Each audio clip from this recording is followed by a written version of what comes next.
आज दतिया विधानसभा उपचुनाव के नतीजे आने वाले हैं और सबकी नजरें उसी पर हैं कि आखिर दतिया में आज क्या होने वाला है। और इस वक्त आप देखेंगे कि सुबह सुबह जो पूर्व गृह मंत्री नरोत्तम मिश्रा हैं अपने निवास पर कार्यकर्ताओं के साथ बैठे हुए हैं, बातचीत कर रहे हैं, बहुत रिलैक्स मूड में नजर आ रहे हैं। जो रूटीन है उनका वॉक करते हुए यहाँ पर कार्यकर्ताओं से चर्चा करते हुए नजर आ रहे हैं। और अब बात करेंगे उन्हीं से। सर, आज दतिया विधानसभा उपचुनाव के नतीजे आने वाले हैं, क्या उम्मीद लग रही है? भारतीय जनता पार्टी जीतेगी। जी सर, कांटे की टक्कर बता रही हैं कि वहां पर जो त्रिकोणीय मुकाबला हो गया था उससे कहीं ना कहीं आपको नहीं लग रहा है कि थोड़ा कुछ फर्क पड़ेगा या फिर नतीजा बीजेपी के पक्ष में ही रहेगा?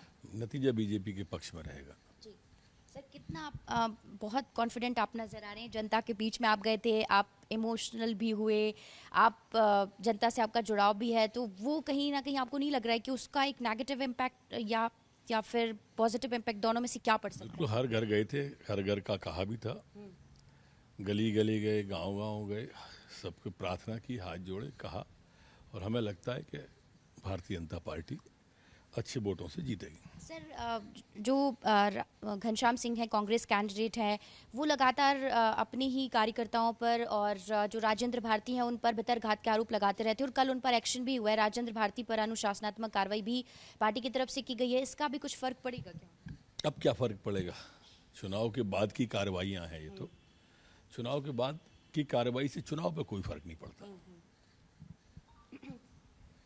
सर, आपकी भूमिका को लेकर कोई चीज़ें स्पष्ट हुई हैं क्या? क्या होने वाला है, आपकी जिम्मेदारी क्या होगी, आप किस भूमिका में अब आगे नजर आने वाले? कार्यकर्ता की भूमिका में रहूंगा, बहुत आनंद के साथ। पिछले 2.5 साल से भी कार्यकर्ता की ही भूमिका में था। पार्टी जो काम देती थी वो काम करता था। पार्टी ने विधानसभा जब हारा तो ज्वाइनिंग टोली का संयोजक बनाया था, वो काम किया। फिर उन्होंने महाराष्ट्र चुनाव में भेजा तो वहाँ काम किया। फिर उन्होंने दिल्ली चुनाव में भेजा, वहाँ काम किया। फिर उन्होंने बिहार चुनाव में भेजा, वहाँ काम किया। जहाँ पार्टी आदेश देती है, पद कोई नहीं चाहिए, पर कार्यकर्ता की भूमिका में रहना चाहता हूँ। तो सर, आपको लग रहा है आशुतोष तिवारी जनता के बीच में उन्होंने स्वीकार कर लिया होगा, जनता ने, जो आशुतोष तिवारी हैं उनको जनता? भारतीय जनता पार्टी है, भारतीय जनता पार्टी को सभी स्वीकार करते हैं। सर, तो आज फिर उसके बाद अगर जो आशुतोष तिवारी और भारतीय जनता पार्टी प्रत्याशी की जीत होती है तो फिर यहाँ पर जश्न और खुशियाँ तो पूरे प्रदेश में सभी कार्यकर्ता उत्साहित होंगे, आह्लादित होंगे।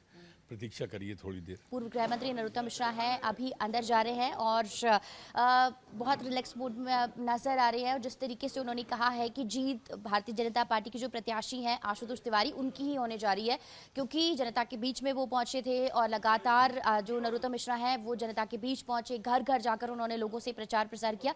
और वही कार्यकर्ता हैं भारतीय जनता पार्टी के, और अब पार्टी ही तय करेगी कि आखिर उनकी भूमिका क्या रहेगी, लेकिन वो कार्यकर्ता रहकर ही बहुत खुश हैं और पार्टी के लिए तरह से काम करते रहेंगे।